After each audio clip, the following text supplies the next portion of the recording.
Story RH, le podcast RH qui ne vous raconte pas d'histoire. Bienvenue à toutes, bienvenue à tous. History is made of stories. Dans cet épisode, nous allons nous poser une question d'apparence simple, mais qui ne l'est peut-être pas autant qu'on le croit. Pourquoi une entreprise doit-elle être durablement rentable ? Oh, tes questions à la con, ça va bien, non ? On enfonce des portes ouvertes, là. Une entreprise doit être rentable, sinon elle n'existe plus. End of story, it's over. Point à la ligne et basta. Mais oui, tu as raison, j'y avais pas pensé un instant.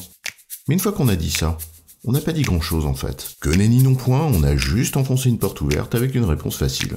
Une réponse de première intention ou un raccourci. Mais comme toute première intention, cela mérite d'aller plus loin. Alors pourquoi une entreprise doit-elle être durablement rentable ? C'est quoi l'histoire ? L'intérêt des questions à la con, en vérité, c'est qu'elles invitent à réfléchir. Alors pourquoi faire cet effort, me direz-vous, puisque la réponse est évidente ? Précisément parce qu'accepter une affirmation qui structure et conditionne nos vies professionnelles, sans la questionner, la prendre pour argent comptant, le terme est choisi, n'est-ce pas ? C'est risqué.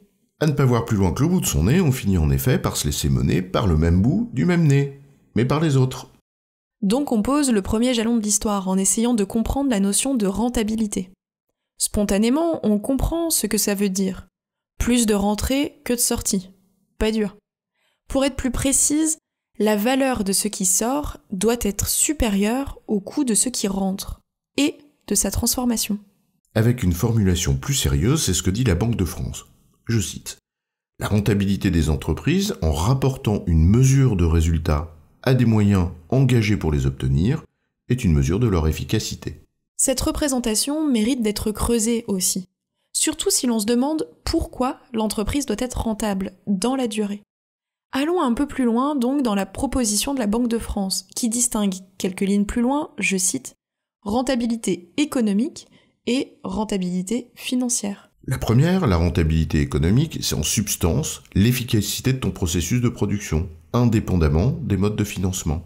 Alors que la seconde, la rentabilité financière, rapporte le profit aux fonds propres investis pour l'obtenir. Donc, après les impôts, le coût d'un éventuel endettement, etc. Et c'est alors qu'on voit bien que la notion de rentabilité ne prend pas la même tournure pour tout le monde. L'actionnaire se préoccupe légitimement de la rentabilité financière de son investissement. Sinon, il investit ailleurs. Là où d'autres parties prenantes, le salarié par exemple, se préoccupe plus de la rentabilité économique, qui témoigne du fait que l'activité de l'entreprise est suffisamment saine pour continuer à lui servir ce qui l'intéresse, son emploi et le salaire qui en découle. Et pour le fournisseur, la pérennité de ses revenus, et ainsi de suite, pour toutes les parties prenantes. C'est pas un distinguo anodin. Parce que finalement, entre les deux se pose une question simple qu'on occulte souvent dans les discours sur l'entreprise. Qui prend, et donc paye, le risque de la destruction de valeur ? L'entreprise doit être durablement rentable. L'affirmation que nous voulions démontrer prend là une autre tournure. Premier niveau d'argument, si elle n'est pas rentable, elle n'existe plus. C'était la première réponse que j'avais formulée. Un argument facile. Si elle fait un trou, elle tombe dedans. Sauf si quelqu'un bouche le trou. L'argument peut donc être contrecarré. Si quelqu'un accepte de couvrir les pertes, alors l'entreprise continue à exister. Et donc pourquoi quelqu'un accepterait de couvrir les pertes ? C'est pas l'intérêt de l'actionnaire dont on a dit qu'il se préoccupait légitimement de la rentabilité financière de son investissement. 2 exemples pour illustrer la réflexion. J'ai mis 10 € dans une entreprise qui en perd 1 tous les ans. Et je paye 7 € de perte pendant 5 ans. J'ai donc perdu 5 € en plus des 10 de départ. Sans parler d'autres notions comme les taux d'intérêt, etc., tu peux donc dire qu'au bout de 5 ans, tu as mis 15 €. Et si l'entreprise est vendue et que tes parts en valent 20, tu as quand même gagné 5 €. Et ça valait peut-être le coup. Situation typique de l'investissement dans une start-up par exemple. Au début, ça fait des pertes pour lancer la machine, puis on espère que ça va rapporter au bout d'un certain temps. L'espérance de gain est estimée supérieure au risque de la perte. Prends un autre exemple. J'ai 10 €. Je cherche à les investir, mais il n'y a aucun placement rentable. Le mieux que j'ai trouvé, en comptant l'inflation, fait que mes 10 € perdent de la valeur tous les ans.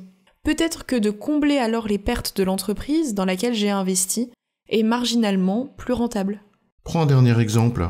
La décision de combler le déficit est prise par une des parties prenantes, mais pas avec son argent, mais avec celui des autres. par exemple avec tes impôts. Tout dépend donc de l'acceptation de celui qui paye et donc de l'estimation qu'il fait de ce qu'il a en retour. Un devoir moral de contribution à l'effort collectif national, par exemple. Ou le fait de bénéficier d'un service public de qualité. Une autre sorte d'arbitrage. On pose donc là un second argument. Qui paye la perte s'il y en a ?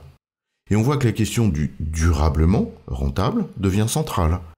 On a trouvé des arguments qui peuvent expliquer qu'une partie prenante comble le déficit parce qu'il y trouve une autre forme d'intérêt. Mais pendant combien de temps ? Ce qui a introduit un troisième argument, celui du temps, et donc du seuil à partir duquel l'agent économique qui acceptait de combler les pertes, ne l'accepte plus. Alors en toute théorie, on pourrait imaginer que ce seuil peut être infini. Si un agent économique, pour des raisons qui lui appartiennent, accepte de financer le fonctionnement de l'entreprise ad vitam aeternam, comme un don qu'il offrirait au monde. Mais cette volonté est, en théorie, elle aussi limitée par ses propres ressources, qui, par définition, ne peuvent pas être illimitées. Alors l'entreprise doit être donc durablement rentable, car les ressources des agents économiques qui seraient éventuellement prêts à financer la destruction de valeur ne sont pas illimitées par définition. Sauf s'il peut emprunter éternellement, non ? Oui, mais pour ça, il faut aussi que celui qui prête garde éternellement confiance dans sa capacité à rembourser, un jour. Et paf, la confiance comme facteur fondamental des échanges économiques. Et avec elle, les promesses, qui n'engagent que celles et ceux qui y croient. Allez, on arrête là le raisonnement en restant à l'affirmation que la patience de celui qui paye le risque, elle n'est pas illimitée dans la pratique, et que ses ressources ne le sont pas non plus. Cela reste une affirmation qu'on n'a pas formellement démontrée. Alors pourquoi donc inviter à se questionner autour d'une affirmation au motif qu'il faut la démontrer, plutôt que la prendre pour argent comptant, pour finalement s'arrêter sur une autre affirmation qu'on n'arrive pas à démontrer non plus. On tourne en rond là. Oui, mais on est passé d'une évidence qu'on ne comprenait peut-être pas si bien qu'on le croyait, à une affirmation dont on connaît mieux la limite. Et peut-être que ça aide aussi à mieux comprendre pourquoi il n'est pas illégitime de rémunérer l'actionnaire qui prend le risque de la destruction de valeur.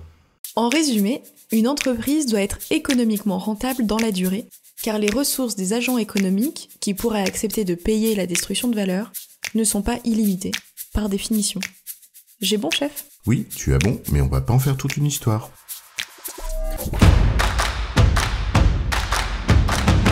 Story RH, le podcast RH qui ne vous raconte pas d'histoire.